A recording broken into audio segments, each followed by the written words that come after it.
Hey everyone, my name is Daniel Lev, co-founders of Coinflow and the CEO here, and this is Stablecoins 101.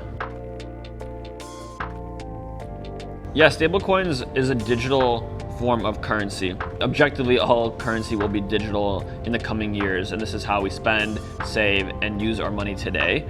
Stablecoins are this at scale where you deposit money and a stablecoin, which means it's backed by a stable currency like the US dollar, comes out of it. Dollars are the most powerful and world backing currency, and putting dollars, the most wanted and demanded currency, on the blockchain, which allows them to move instantly, freely, and 24/7, 365 with no blockers, is the reason stablecoins have proliferated so fast. If you can get your money instantly, see where it's at, track it, and not have anyone third party block it, bank, friend, app that goes down, etc. That is the beauty of stablecoins and blockchains. It takes the most in-demand currency, US dollars, puts it in a free place where it can move at the speed of the internet. What makes a stablecoin stable is stablecoin issuers. They do a very hard job and they're all immensely regulated. So what happens is you input $1, just like you would if you took it to a bank, which if you went to, for analogous terms, if you went to a bank teller and gave them $10, and then you check your checkings account or savings account, $10 more will appear on the screen. Now to get that money out from the bank, you have to go withdraw the cash or spend it on a debit card. That same concept exists with stablecoins. So you give it to a stablecoin issuer, and the stablecoin issuer returns a stable coin.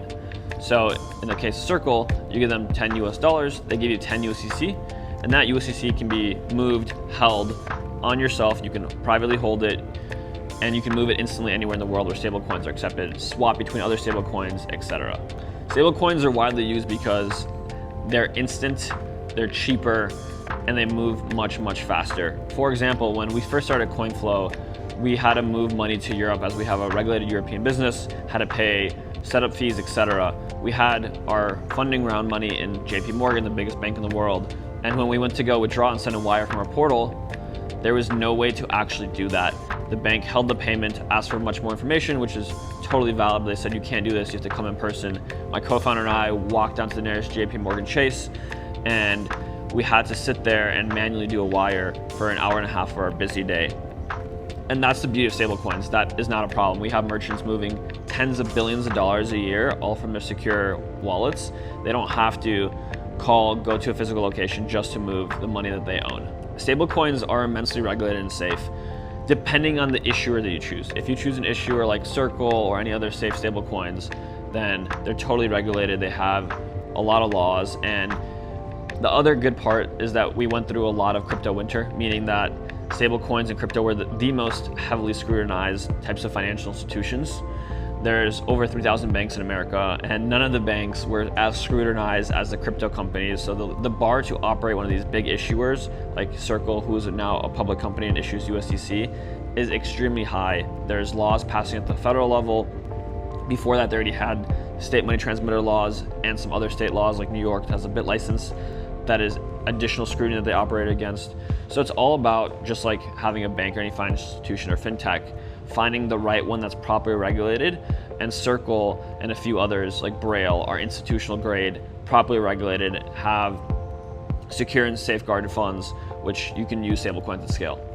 We're not only in the age of interpreting regulation and living in what people called the Wild West, which it never was because there was a lot of regulations crypto companies still followed. Now there's formal documentations everyone can point to, like the Genius Act, which you have to show where your reserves are, have safe assets, report assets monthly, so everyone can see that this is a safe space that is innovative that they can play in.